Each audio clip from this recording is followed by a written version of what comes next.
कैसे हो मेरे लाल लोग। राजस्थान पुलिस के सभी अभ्यर्थियों के लिए आज एक मोस्ट इम्पोर्टेंट वीडियो है। वीडियो में आप लोगों के लिए खास बात यह है कि सीईटी में आपके कितने नंबर है और सीईटी में कितने नंबर वाले सुरक्षित है।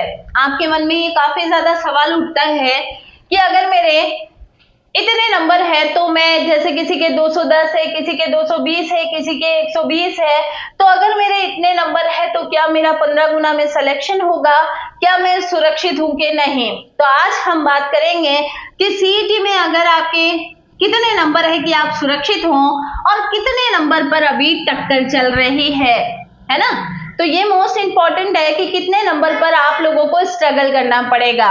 तो हम बात करने वाले हैं किसके कितने नंबर हैं और किसके कितने नंबर के बीच में आ रहा है। अगर आपके नंबर ये जो दिए हुए नंबर हैं इसमें से हैं तो क्या आप सुरक्षित हैं कि नहीं, और इसके अलावा कितने नंबरों पर टक्कर होने वाली है, ये सबसे इंपॉर्टेंट है।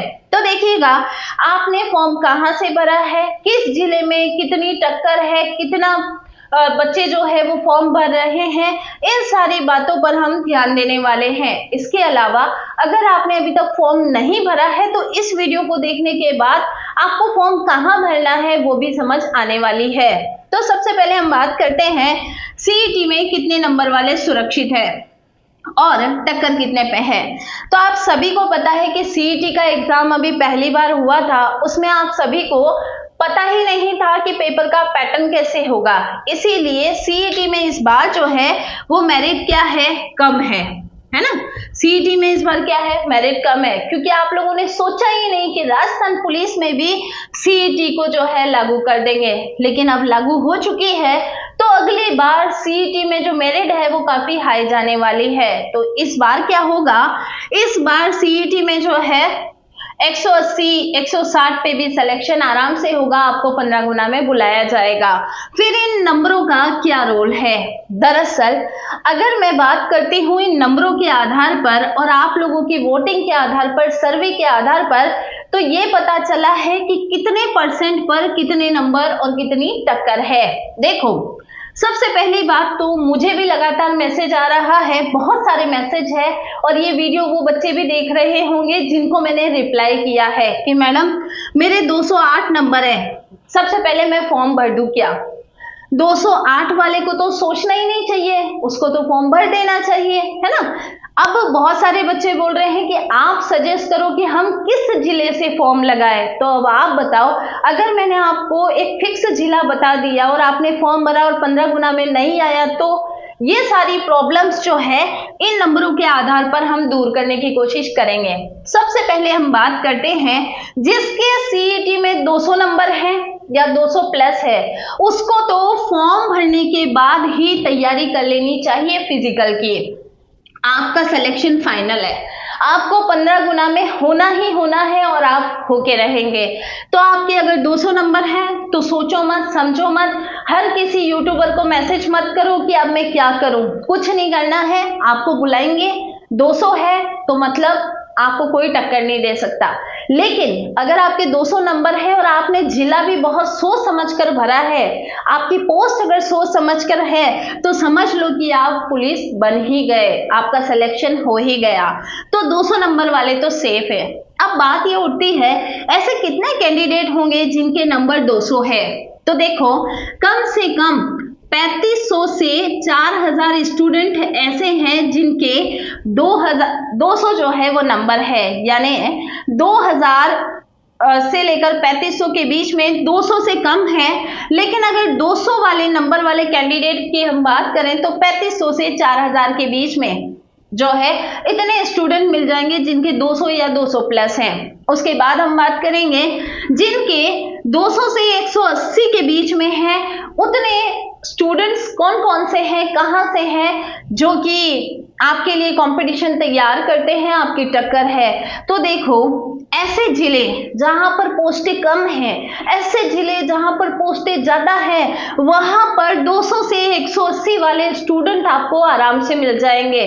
तो आपको क्या करना चाहिए, मैंने आपको पिछले वीडियो में भी बताया था कि आपको जिलों का विश्लेषण करना चाहिए और मीडियम जिलों में ही फॉर्म भरना चाहिए, क्योंकि इस बार आपको चांस सिर्फ एक मिला है, एक ही जिला आपको चूज करना है। तो यहाँ पर अगर आप फॉर्म भरते हो तो आपको कम से कम 4 से 5,000 स्टूडेंट मिल जाएंगे जिनके नंबर 200 से 180 के बीच में है। किसी के 180 होंगे, किसी के 185 होंगे। अब बात करते हैं 180 से 160 पे किस किस की और कितनी टक्कर है। देखो, अगर 180 से 160 की बात करें तो ज्यादा स्टूडेंट नहीं है। क्यों? क्योंकि देखिए यहाँ तक जो है ना, यहाँ तक आपको ज्यादा स्टूडेंट नहीं मिलेंगे। ज्यादा से ज्यादा आप मान लो 8K से 9K यानी 8,000 से 9,000 स्टूडेंट ऐसे मिलेंगे जिनके 180 से 160 है। और ये भी ध्यान में रखना, ये क्या करेंगे, जहां सबसे ज्यादा पोस्ट है वहां पे भी अप्लाई करेंगे या सबसे कम पोस्ट है वहां पे अप्लाई करेंगे। इनकी पॉलिसी ऐसी रहेगी। हमारी पॉलिसी होनी चाहिए, हमें बीच की पोस्ट लेनी है, मतलब ना ज्यादा ना कम।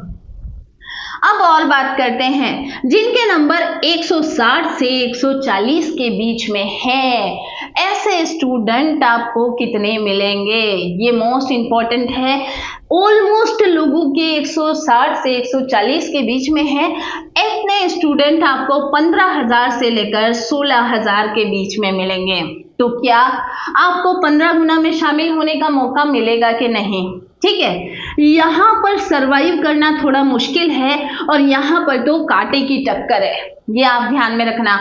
क्योंकि अमूमन बच्चों के 120 से 140 या 140 से 160 नंबर होंगे। ऐसे में यहाँ अगर आप आ रहे हैं, यानी आपके नंबर अगर इनके बीच में है, तो आप सिर्फ मेरी राय मानना। और राय क्या है, ना कम पे फॉर्म भरना है ना ज्यादा पोस्ट पे फॉर्म भरना है। फॉर्म किस पे भरना है, आपको जो नोटिफिकेशन मिला है उस नोटिफिकेशन में आप अपनी पोस्ट को देखो, लिस्ट बनाओ अपने जिलों की, और जैसे ही आप लिस्ट बनाते हो उसमें जहां पर मीडियम यानी कि मध्यम पद है, पोस्ट है, बस वहां पे आपको लगाना है। अगर आपने नहीं लगाया तो क्या होगा, आपका जो है 15 गुना में सिलेक्शन नहीं होगा। तो सबसे ज्यादा स्ट्रगल अगर कोई कर रहा है या कांटे की टक्कर है तो 120 से 140 वालों की है, और 160 से 140 नंबर तो 15-16 हजार के हो ही जाएंगे। इसके अलावा भी आंकड़े ऊपर नीचे तो होते ही रहते हैं, लेकिन फिर भी 99.99% अंदाजा यही है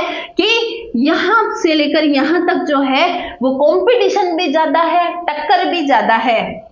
अब निराश होने की जरूरत नहीं है। आप ये मत सोचना कि आपका सिलेक्शन नहीं होगा। सिलेक्शन 120 वाले का भी हो सकता है। सिलेक्शन का मतलब आप 15 गुना में 120 वाला भी आ सकता है, 140 भी, 135 भी। बस यही है कि आपने किस जिले का चुनाव किया है वो इंपॉर्टेंट है। अगर आपने सही जिले का चुनाव किया है तो आपको घबराने की जरूरत नहीं है। 120 नंबर पे भी आप 15 गुना में शामिल होंगे। लेकिन आपका अगर जिला सही नहीं है और आपके नंबर 200 हैं, लेकिन बहुत सारों के 200 प्लस भी होंगे, ऐसे में सभी 200 प्लस वाले अगर उसमें हो गए तो 200 नंबर वाले का भी सिलेक्शन नहीं होना है। इसीलिए चाहे नंबर कम हो या ज्यादा, जिले का चुनाव बहुत सोच समझ कर करना चाहिए। और आपको लास्ट में सिर्फ एक ही बात बोलूंगी, अभी तक फॉर्म नहीं भरा है तो फॉर्म अब भर लेना, ज्यादा देर मत लेना। वीडियोस काफी आ चुकी है। कम और ज्यादा पोस्ट को छोड़ते हुए बिल्कुल मीडियम वाली पोस्ट पर फोकस करना, चाहे नंबर कितने भी हो, घबराना नहीं। नंबर चाहे 100 ही क्यों ना हो, आपको फॉर्म भरना है। हुआ तो ठीक, नहीं हुआ तो भी कोई घबराने वाली बात नहीं है, क्योंकि RAC आपके लिए तैयार है जिसमें CET नहीं है। इसके अलावा RISF आपके लिए तैयार है, घबराने वाली बात नहीं है। तो आपको किसी भी कीमत पे घबराना तो नहीं है, लेकिन 100 नंबर वाले ने भी फॉर्म भरना कंपलसरी है। ऐसा कोई भी ना हो जो फॉर्म ना भरे। बिल्कुल किसी की बात नहीं सुननी है। जिलों का चयन अगर आपने सही कर लिया तो हो सकता है कि खाली 100 नंबर वाला भी जो है वो 15 गुना में शामिल हो जाए। इसके अलावा अगर आपको कोई भी डाउट है, कोई भी सवाल है, मुझे कमेंट बॉक्स में बोल देना और मैसेज जरूर करना, जिससे कि मैं आपको जवाब भी दे दूं। वैसे मैं वीडियो बना भी रही हूं जिससे आपके सारे डाउट क्लियर हो जाए, लेकिन उसके लिए आप मेरे साथ जुड़ गए होंगे, नहीं जुड़े हैं तो जुड़ जाना। आप सभी को फिर से धन्यवाद। राम राम।